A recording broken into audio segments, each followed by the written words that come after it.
आप सभी को जय मसीह की मैं प्रभु का धन्यवाद करता हूँ। आज एक बार फिर से हम प्रभु का धन्यवाद करते हैं कि प्रभु ने हमें ये समय दिया और हमें ये अवसर दिया कि प्रभु से हम बात कर सके, प्रभु को हम सुन सके। तो आइए हम बाइबल में से, वचनों में से पढ़ेंगे और मनन करेंगे बाइबल वचन और सीखेंगे कि प्रभु हमसे क्या कहता है। तो प्रभु का धन्यवाद हो। हम पढ़ेंगे मत्ती रचित सुसमाचार, उसका 17 और उसका 19, 20, 21 हम पढ़ेंगे।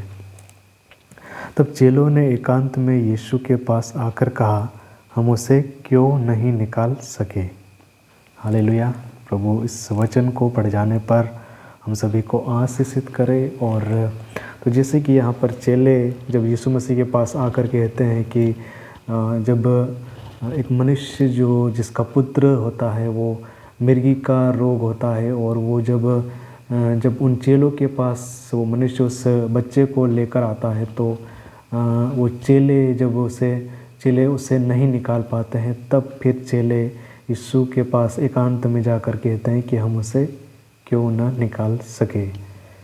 तब फिर यीशु मसीह उन्हें उत्तर देते हैं। आगे हम पढ़ते हैं 20 में, उसने उनसे कहा, अपने विश्वास की घटी के कारण, क्योंकि मैं तुमसे सच कहता हूँ, यदि तुम्हारा विश्वास राई के दाने के बराबर भी हो तो इस पहाड़ से कह सकोगे, यहाँ से सरक कर वहाँ चला जा, तो वह चला जाएगा और कोई बात तुम्हारे लिए असंभव न होगी।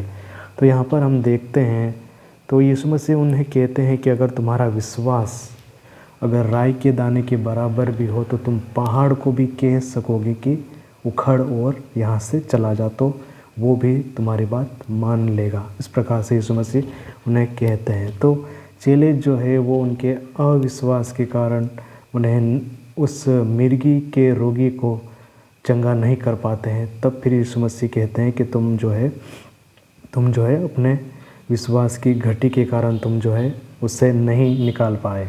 तो सचमुच में हम यहाँ पर देखते हैं तो जो विश्वास का अगर हम उल्टा अगर देखें तो विश्वास का जो विलोम है वो संदेह है या धोखा है।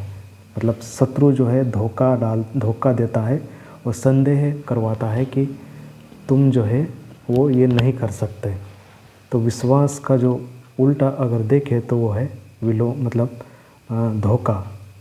तो संदेह, शत्रु हमेशा संदेह में डालता है ताकि हम विश्वास न कर सके और वो जो सामर्थ्य के कार्य है वो न कर सके। लेकिन प्रभु यहाँ पर कहते हैं कि अगर तुम्हारा विश्वास राई के दाने के बराबर भी हो तो तुम पहाड़ को भी कह सकोगे कि तो उखड़ और समुद्र में जा गिर, तो वो भी तुम्हारी बात मान लेगा। तो प्रभु का धन्यवाद हो आज के इस वचन के लिए। और हम सभी को हमें विश्वास करना है और हमें विश्वास में आगे बढ़ना है। प्रभु का धन्यवाद हो।